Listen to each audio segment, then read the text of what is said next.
been a little bit of time since our last game, so I'll do the best I can to recap that before moving ahead, to our opponent this coming weekend. But there were, obviously disappointing game for us. Tough, hard-fought game, all the way through.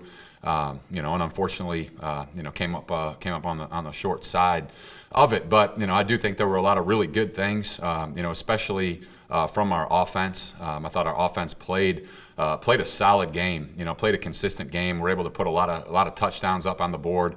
Was able to really respond to all the different situations that were presented to them throughout the course of the game. And as you look at it, our offense was over 50% on third down. We were 3 of 4 in the red zone. One of those, the one that we did not score on, was a fourth down situation in the second half that we went for it, turned it over on downs. But otherwise, we scored 3 touchdowns in the red zone. Again, over a quarter of our snaps went for 10+ yards. We were able to score some points, this past game, which was really great to see. And, a big part of that and a big part of the difference, from the week previously, although I thought we played, in some ways even better on offense, against OU, but the difference was our starting field position. We started, our average drive start was from the 31-yard line compared to the 18 against OU, and that makes such a big difference. And I think that's a real credit to our kicking game. Our special teams units, it was a focus that we really put on that during the week, especially coming off of OU where we had poor drive start average, and our opponent was starting out at the 44-yard line, compared to us at the 18. It was really an area that we put a lot of emphasis on. And, I think it really paid off, especially in our kick return, and especially in the kick return side of things. I thought, we were able to create a takeaway in the kicking game. Jerry hit a big punt. And that lefty spin can be a little bit different, a little bit difficult to handle, especially, get up there in the wind a little bit. And we were running down the field, and we're able to make a play on the ball and set our offense up. And, our defense was able to come up with a takeaway in the, I believe in the second quarter as well, which was great to see. And, the offense was able to go turn that into 14 points, which was really important to that game. Unfortunately, defensively, we did not play well. We did not tackle well. I think that was the biggest thing as we looked at it. I think we had 24 missed tackles, that we charted in the game. And it's hard. It's hard to stop anybody, when you're not tackling well. And, especially when it's an offense like that, where they don't need a whole lot of help, when you're missing tackles and letting the quarterback escape on third down and get outside the pocket and scramble for first downs on third and long, you're making it really difficult, for your team. And, we got to get a lot better in that area, and we got to be more consistent in that area. I thought that was, one really bright spot in the OU game was just how well we tackled on defense. And, and then, unfortunately it didn't carry over, into the most recent game. But, I think the big thing from that game again was, really the end of the half, and the start of the second half is where, it got really difficult, for us. We were able to go down and kind of match their score at the end of the half to tie it up at 28-28. And, we ended up, giving the ball back to them with less than a minute to go, and they were able to take it down the field and score to go up 35-28 in the half. They had the ball coming out, went right down the field and scored 42-28. And then offensively, we went 3 and out. And they were able to turn that into another 6 points because they went for 2 there to go up 20.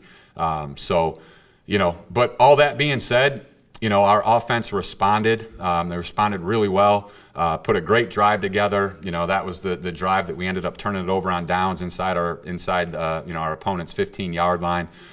Just an execution error there that, really could have been a first down, possibly even a touchdown. And then we came back, the next drive offensively and scored a touchdown.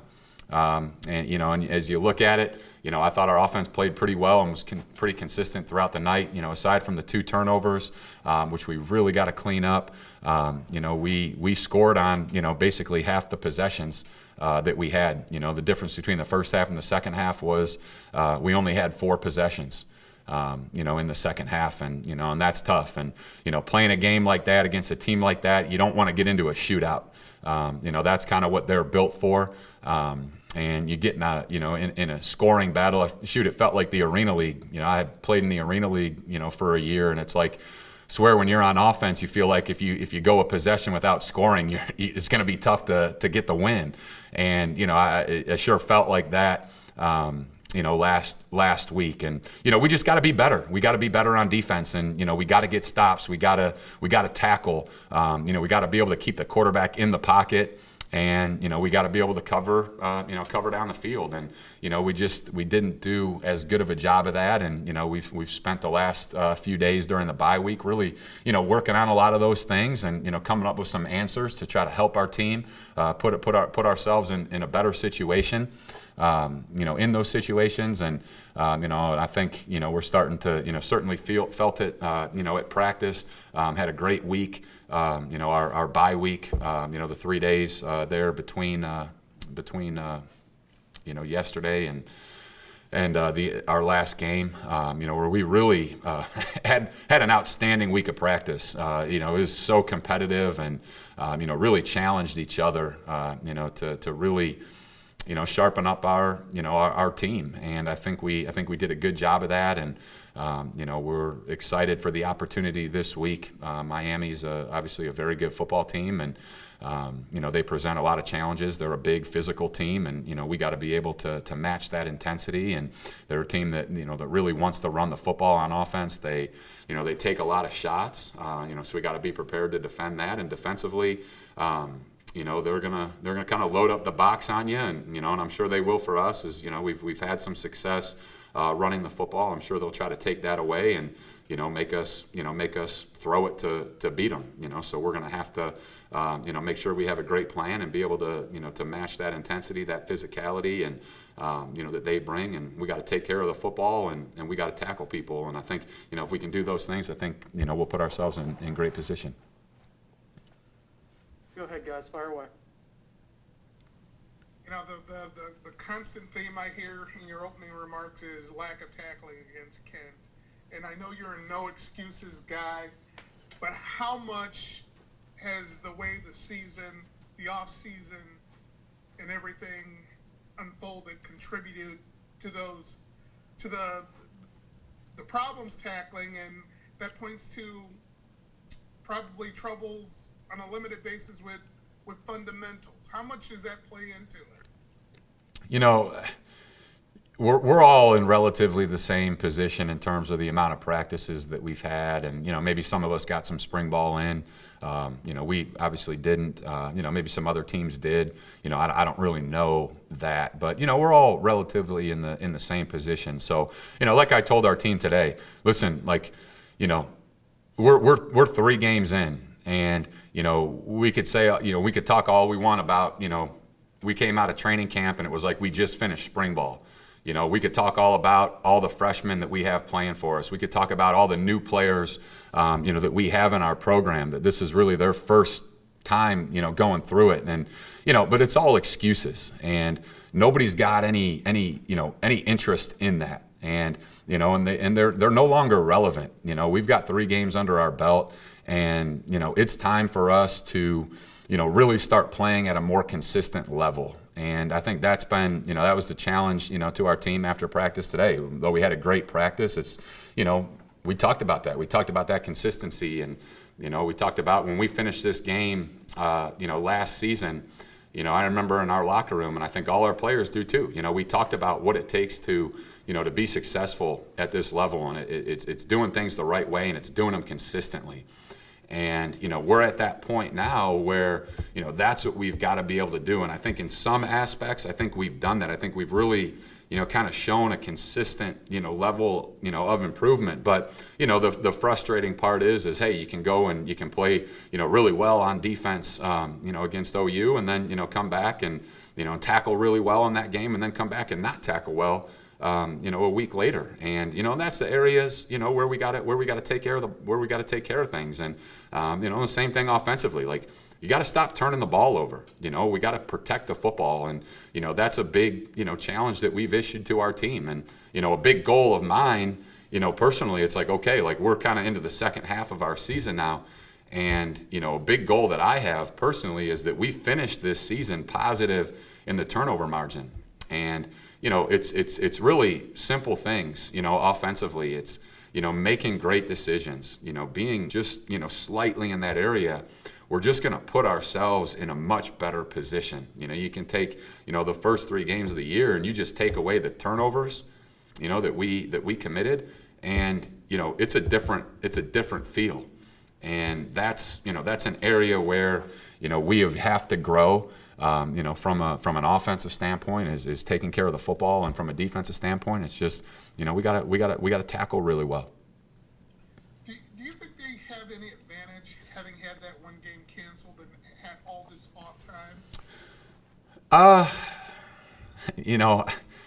I think if I was in their position, I would be looking at it as an advantage, for sure. But in the position that I'm in, I'm looking at the situation that we have as an advantage. We've played 3 games, on a shortened season, on a season where you haven't had the same type of preparation. Every single day matters. Every practice matters. Every rep that you take in a game matters, and it's an opportunity for us to get better. It's an opportunity for us to improve. So, I look at the situation we're in as having the advantage, in that. And, we've had the chance to go out there and play 3 games and to learn, through those experiences. And, our opponent, has had a chance to play 2. And, it's just about how you approach it, and at the end of the day, like, it comes down to, how you play, on Saturday, and who executes, and, in those types of things that is ultimately going to, determine the outcome. Have you allowed yourself, your mind to wander into that, what happens if one of our games gets canceled territory? Have you even thought about that, contemplated it? Well, I think I'm prepared for it. Like, boy, if it happened and, it caught me by surprise, shame on me, So, we're certainly prepared for it, just like we are for players to not be available. They may be available all week, and you get to Friday or, the day before the game, and they, we have a positive test and it knocks, 15 people out. Like, hey, like, all right, well, who do we have? How does that affect our dress list? Who's now dressing? What roles are people going to have to fill? And I think if from a mental standpoint, if you accept that, like, this is a reality and there are things that are outside of your control and they're going to happen, and you have to make sure that you're as prepared as you possibly can be, to handle those situations. And so to say that it would affect me, and how we proceed and how we handle that, the next day, like, no, it wouldn't. I would hate to lose the opportunity for our team to get out there and compete. I'd hate it for our players. I'd hate it for, our fans, and, for myself personally. But, like, it's not going to affect what happens next, and I'm not going to let it, affect, how we prepare for the next opportunity, that we would have. So, it's just it's a different environment, and, we gotta be able to, adapt to that. Got a redshirt sophomore quarterback starting, I believe. Freshman. And you guys blitzed a lot against Kent. Oh, you're saying? Are you saying Miami? Miami. Yes. Yeah. Miami. Are you viewing that? Are you looking at an opportunity to rattle him in that respect? I mean, that seems to be where your pass rush is coming from so far. Well, I think, every situation, dictates, something different. Gabbert is I think a very composed player. He led Miami to a conference championship last season. Played, in some big games, and he's seen it all. At this point, I'm not sure he's the type of guy that is going to be rattled. But all quarterbacks are affected by pressure. taking hits. Whether you're talking about Tom Brady or anybody else, like if you're able to to disguise coverage and create some hesitation and some indecision, if you're able to get hits on the quarterback, like it all matters. And I think that that's a foundation of our defense. And as you look at it, and when you're learn this from from Brandon Staley, who's doing an incredible job coaching the LA Rams defense. He's got a big win last night. And the one thing that from the time I started working with Brandon that he always talked to me about, and Brandon was a former quarterback, was that you really have to see, like as a defensive coordinator, you got to see it through the eyes of the quarterback.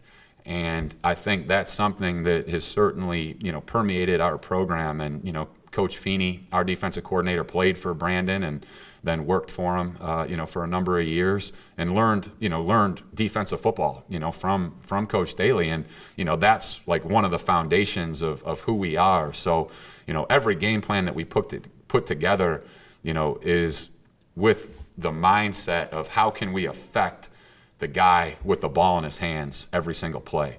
How can we make it tough for him? How can we take away the plays that that they want, the plays that are that they kind of live off of? How can we create some disguises? How can we create indecisions? How can we apply pressure to the quarterback? And we're aware of that. Doesn't mean we are always successful in doing it, but it's certainly something that we're conscious of and that we really strive to to be aware of, and to know what those tendencies are, to know hey, where is he accurate, when is he not accurate, and how do you create those those situations that put our defense in the best position to be successful. They're ranked 8th in the conference in rush defense, and I don't know how much you can judge the defense given the situation this year. It's difficult to judge anything related to a lot of these teams, but that would suggest there are going to be plenty of opportunities for Dollard and Boogie to inflict some damage offense. Do you see it that way? Honestly, I don't. Again, like rankings are the rankings, but like I watch how they play defensively. They really they really try to load up the box. They're typically going to have an extra defender in the run in the box. Almost every play. And I think that's something that we're certainly aware of this week, and we anticipate seeing some of that. As I think they're going to try to take some of that away from us. And we've challenged our team and say, hey, like we can't let that force us out of the run game. We just have to understand, hey, who the unblocked defender is. We got to be really calculated in that, and we got to make sure that we can win the matchups that we do have, the one-on-one situations that we do have, and we're going to have to run off somebody. Somebody's going to be free, and we got to hope we can get some positive yardage before that contact happens, and every now and then make that free guy miss and make a big play. So. I think they're a very good. Defense. I think they play the run really well. They really challenge you, in the run game, but they also challenge you in the pass game. You gotta go out there and you gotta make plays happen. And they're a talented group. They got some really good players that are returning that caused some issues for us last year, and some new guys that have come in that also present some issues. So we're certainly going to have our work cut out for us, but we got to focus on on doing the things that that we've done well and continue to improve in the areas where we can be better. And I think if we can do that, then again I feel really good about about how we're playing on that side of the ball, and I'm excited to continue to see how we develop the rest of the season. What's Zach got to do to take that next step? And again, going back to the rankings, because that's all I have. They're last in pass defense in the MAC. I mean, and your receivers, and especially in the case of Nate Stewart, and I forget number 16's name, but Tony Grimes. Grimes. They've been effective so far this season. So what's Zach got to do to allow you to take advantage of those matchups? First and foremost, he's got to take care of the football. He's got to place a premium on decision making. That is far and away the most important thing that he needs to do, and honestly, our offense in general. We got to take care of the football. Second from there, just really, it related to your point of with their rankings again. They have given up some plays, in the pass game, but they really make it difficult because I think their pass rush is really good. I think they got some really good guys, rushing the passer, and they do some things to help them out and create some one-on-one matchups. So I think, that's going to be a really important piece as well for us, is just, our ability to protect the quarterback when we do throw it. And again, hopefully, we're able to run the ball effectively and efficiently, and, not going to ask Zach to drop back 50 times. But I think it starts with our ability to protect and to get open and to separate and to do that quickly is really important for us. But the big thing for Zach is decision making. I think he's played. If you look at it, if you grade him out, he grades out at a pretty high level. But there's a handful, not even a handful. There's 2-3 plays a game, that you'd love to have back, that he'd love to have back, and that's where we got to grow, and we've got to, we got to eliminate those type of plays, and recognize, there are going to be mistakes and things are going to happen, but where we're in control of the situation, like we got to make the correct decisions. And I know he understands that. I know it kills him, to make those mistakes when they happen.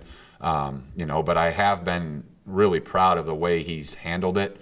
I think that's been a big area of growth, for him and for our team in general. Is just how we've handled some of that adversity. We've had the ability where, hey man, we may go out there and make a bad decision and throw a pick, but we can come right back and put a great drive together, convert a couple third downs, throw a touchdown, and get right back on track. And and I think to me, that's been what's been most important to kind of see here in this first part of the season. And now it's it's fine tuning and it's getting better. And I think that's the I wish I had more to give on that, but that's the big area. He's got to take care of the football.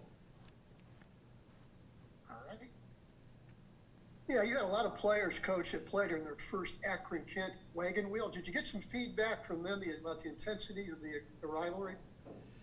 Yeah, they're hungry for the next one. I know that. But certainly, I think they felt it.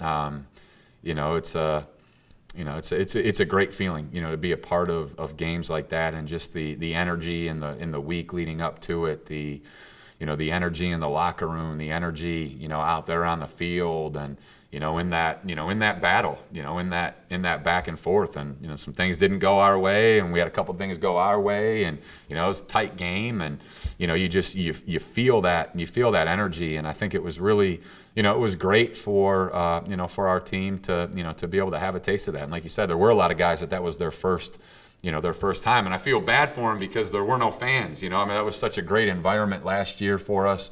Had such a great crowd, and I know there would have been an incredible crowd, this weekend as well. And unfortunately, we missed on that, on that type of feeling.